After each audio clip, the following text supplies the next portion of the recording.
बहुत समय पहले की बात है। भारत के एक सुंदर से राज्य में एक छोटा सा गांव था, सुरजनपुर। यह गांव पहाड़ों और नदियों से घिरा हुआ था। इसी गांव में रहता था एक गरीब किंतु अत्यंत ईमानदार किसान, रघुनाथ, जिसे सब रघु कहकर बुलाते थे। रघु के पास खेती के लिए थोड़ी सी जमीन थी, एक पुराना बैल और एक टूटी फूटी झोपड़ी। उसकी पत्नी गोमती एक सीधी सादी महिला थी जो हर परिस्थिति में अपने पति का साथ देती थी। रघु की एक बेटी थी, जमुना, जो स्कूल जाती थी और पढ़ाई में बहुत होशियार थी। रघु ईमानदारी से अपने खेत में काम करता, बिना किसी लालच या छल के। भले ही आस पड़ोस के कुछ किसान जमींदारों की खुशामद कर फसलें बचा लेते, लेकिन रघु कभी झूठ या रिश्वत के सहारे नहीं चलता। उसके लिए उसकी आत्मा की आवाज ही सबसे बड़ी थी। एक साल भारी सूखा पड़ा, बारिश नहीं हुई, ना खेत में पानी था, ना कुएं में। रघु की फसलें सूख गईं। घर में खाने के लिए भी कुछ ना बचा। आस पड़ोस के किसान शहर भाग गए, कुछ जमींदार के दास बन गए। गोमती ने रघु से कहा, अगर तुम भी जमींदार से मदद मांग लो तो हमें कुछ राहत मिल जाएगी। लेकिन रघु ने इनकार कर दिया। मैं भूखा रह लूंगा, पर अपनी आत्मा को नहीं बेचूंगा। गोमती चुप हो गई। जमुना अपने स्कूल से लौटकर मां के लिए पानी लाने जाती, पिता के खेत में मदद करती। परिवार भूखा रहा, पर कभी चोरी नहीं की। एक दिन गांव में एक साधु बाबा आए। उन्होंने गांव वालों, मैं भूखा हूं, मुझे कुछ भोजन चाहिए। किसी ने ध्यान नहीं दिया, लेकिन रघु, जो खुद भूखा था, अपनी पत्नी से थोड़ा सा बचा हुआ दाल चावल लाकर साधु को खिला दिया।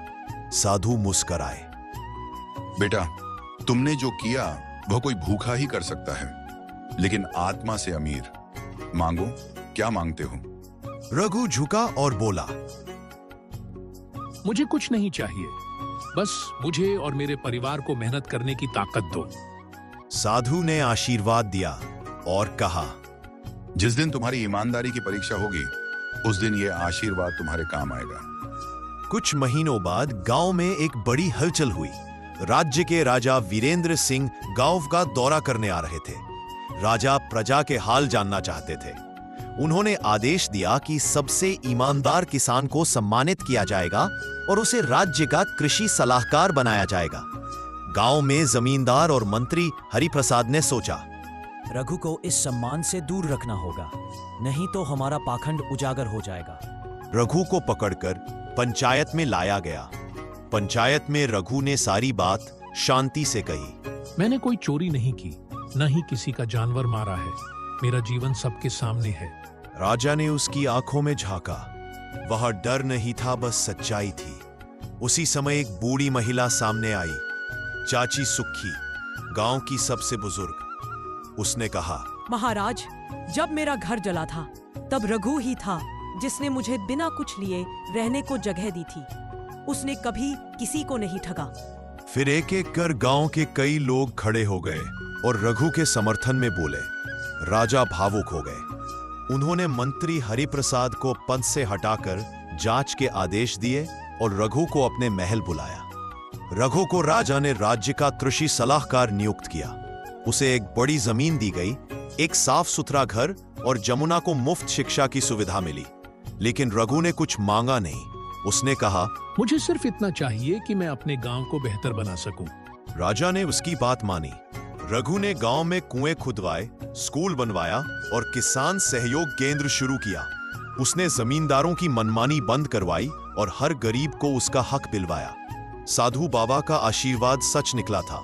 कुछ सालों बाद राजा वीरेंद्र सिंह ने रघु को अपने उत्तराधिकारी के रूप में नामित किया, क्योंकि उन्हें ऐसा व्यक्ति चाहिए था जो न सिर्फ बुद्धिमान हो बल्कि सच्चा और ईमानदार हो। रघु ने मना कर दिया।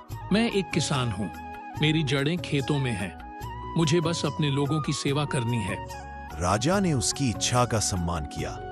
रघु आजीवन गांव में रहा, लोगों की मदद करता रहा। उसकी बेटी जमुना एक बड़ी वैज्ञानिक बनी और देश का नाम रोशन किया। रघु अब बूढ़ा हो चुका था, लेकिन गांव के बच्चे उसे आज भी सुनते थे। वह अक्सर कहते, बच्चों, पैसा जरूरी है, लेकिन ईमानदारी उससे भी ज्यादा।